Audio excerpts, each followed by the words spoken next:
Hello again, feral friends and fellow nature nerds, and thank you for tuning in to Dirt Dispatch number 40. I'm your host, Tim the Nature Nerd O'Hara. I have a confession to make. I am not super social media savvy. I don't know how the algorithms work or how to manipulate them to my advantage. I just post things on my social media pages that I've seen that I think are cool, slap some hashtags that seem relevant on it, and see what happens. So recently, I posted a video on social media of a group of crows mobbing a pair of great horned owls in a tree next to my garage. I wanted to show both how well camouflaged the owls were and how the crows raising a fuss can help you find those owls during the day. And much to my surprise, on both TikTok and Instagram, that video, pardon the bird pun, but it took off, quickly becoming my most viewed video on TikTok by a long shot ever, and second most viewed video on Instagram. But it didn't just get views, it got lots and lots of comments, and drove people to watch and comment on some of my other videos, which is fantastic. I've been really enjoying all the interaction. So for this Dirt Dispatch, I'm going to address some of the common questions and misconceptions that came up in the comments of this video and also some of my other videos. Let's start with this. Yes, a group of crows is technically called a murder. Lots of folks jumped in to point this out. But what most people don't know is why a group of crows is called a murder. So back in medieval times, the era in human history, not the castle-themed restaurant, one of people's favorite pastimes was getting together in big groups and killing each other with arrows and swords and various other implements of death and destruction. Of course, just like after any big gathering of humans, after these brutal get-togethers, there would be a lot of litter left lying around. And in this case, by litter, I mean dead bodies. And crows, being omnivores and scavengers who will happily accept an easy meal, would come around to scavenge these dead bodies, just like they'd scavenge any other dead animal they came across. And this offended people, because how dare those crows treat the humans that had been brutally killed by other humans the same way that crows treated any other dead thing they found that had been killed by something else? Don't they have any respect for the sanctity of human life? No, they don't. But do you see the irony here? They got the moniker a murder of crows for doing what came naturally, scavenging dead carcasses. It wasn't the crows doing all the murdering. It would have been more fair to call the humans with the swords and the arrows and the various other implements of death and destruction a murder of people. Okay, moving on. Next, let's talk about why crows and other birds engage in mobbing behavior. Mobbing is when birds gather near a perceived threat. This can be a bird of prey, a cat, a fox, even a person, and they start calling loudly or even diving at the target of their alarm. Corvids, birds like crows, ravens, jays, magpies, etc., are probably best well known for this behavior, if only because they're the loudest about it. But other birds will also mob perceived threats, or sometimes they just harass a bird alone.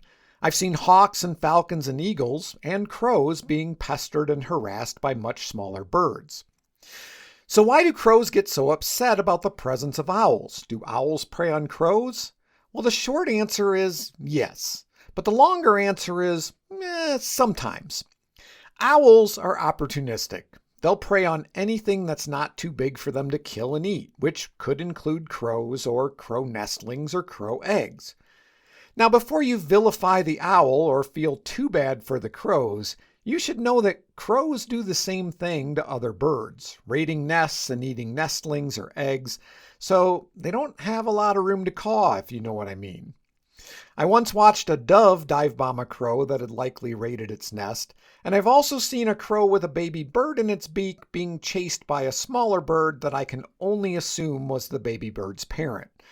Just saying, crows are not exactly innocent victims. Nature is beautiful, but it's also kind of brutal.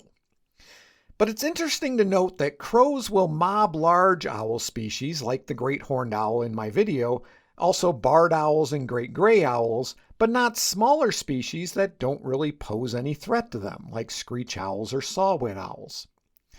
Now that said, crows are not high up on the list of owl prey. They much prefer rodents. So while they can prey on crows, it's not terribly common. And this is supported by my own observation of dissecting the owl pellets I find around Dispatch's HQ. Lots of rodent skulls, but I've only ever found one bird skull. But one commenter on the video asserted that owls will prey on roosting crows, only eat their brains, and in the morning there will be, and I quote, dozens of dead crows littering the ground, unquote. Now I want to be clear that I'm not putting this person down or saying that this never happened, but I did some research, as I often do when I'm presented with something that doesn't sound quite right. And I couldn't find any documentation of owls attacking and killing roosting crows in mass and just eating their brains. And the more I thought about it, the more it seemed unlikely. First of all, there's the lack of documentation. If the mass killing of roosting crows by owls was a common behavior, or honestly not even common, but known to happen even if it was rare, someone would have written about it. Secondly, it seems unlikely that an owl would only eat the brain and leave the rest of the body to go back for more. Hunting is energy intensive. Owls aren't likely to waste both food and energy. Finally, it seems incredibly unlikely that roosting crows are going to sit quietly and in one place, those birds that mob owls during the daytime, while an owl repeatedly picks off members of their group. I doubt they sleep that deeply. Now, common sense says, doesn't mobbing or harassing a bird of prey put the bird or birds doing that mobbing or harassing at risk? Because yes, hawks and owls and other birds of prey will eat smaller birds. The short answer here is potentially, maybe, but not really. The longer answer is that research has shown that birds that engage in mobbing behaviors are less likely to get preyed on than birds that don't. With mobbing, it probably has to do with there being a certain amount of safety in numbers. And with both mobbing or when an individual bird is harassing a much larger bird, there's probably a degree of reduced risk for the harasser because the target of the harassment, whether it's an owl or hawk or something else, probably isn't actively hunting when this is happening. In the case of owls versus crows, fighting the crows would be energy intensive and open up the owl to risk of getting injured. It's easier and safer for the owls to just leave, which is the whole goal of the mobbing behavior. Now you might be wondering if crows injure or kill owls during these mobbing events, and several people in the comments asserted that it does happen. But I'm going to say, again, not really. Are crows in sufficient numbers capable of injuring or killing an owl? Sure, but again, I couldn't find any credible documentation of it ever actually happening. Crows are certainly capable of injuring an owl. They do have pointy beaks, but getting close enough for a crow to peck an owl would mean exposing themselves to injury too. And even in the daytime, when owls are a bit more vulnerable, the owl still has the advantage over the crows. And it's not like the crows are looking at the owl as a potential meal. The crows see the owls as a threat, not prey. The goal of mobbing is to drive the predator away, not to try and kill it. Now, one source I read on the internet said that it can happen if the owl, quote, makes the mistake of coming out before sunset, unquote. And that, my friends, is why you should not rely on a single source, and definitely not AI summaries of search results. Owls roost during the day, maybe, but not always in a tree cavity. They're often, quote, out before sunset, unquote. But they're camouflaged, which was part of the point of the video I posted. There are 2 owls in that video, and many people had to watch more than once to catch them both. Okay, one last thing before I wrap this up. I want to touch on the difference between crows and ravens. The reason being because on a different video that I had posted of a crow making this sound,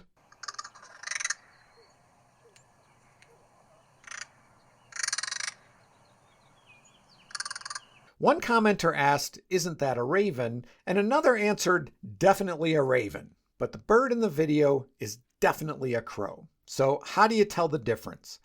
Ravens are bigger than crows. They have a shaggy looking neck and a slight hook to their beak. Not as big a hook as, say, a hawk or an eagle, but more hooked than a crow's. Now, to be fair, those features are hard to discern from the video. The bird is moving around quite a bit, and with the lighting and distance, those details are hard to pick out. And it's not like there's one of each, a raven and a crow, side by side for comparison. But the thing that can be seen clearly is the shape of the tail, and that's the giveaway. A crow's tail is fan-shaped, where a raven's is shaped more like a diamond. The bird in the video very clearly has a fan-shaped tail, a crow.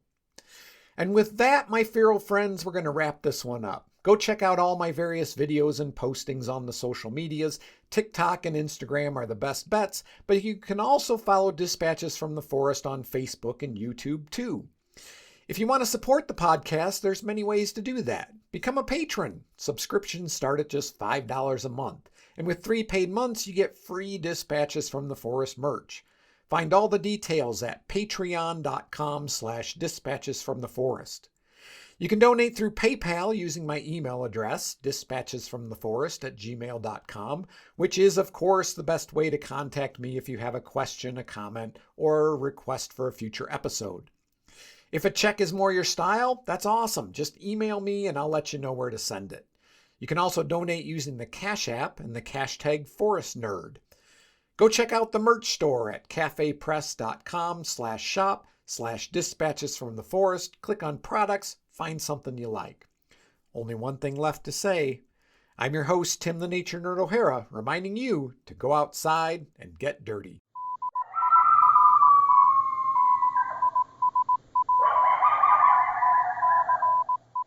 Dirt Dispatches is a production of Dispatches from the Forest and may not be used or rebroadcast whole or in part without express written permission.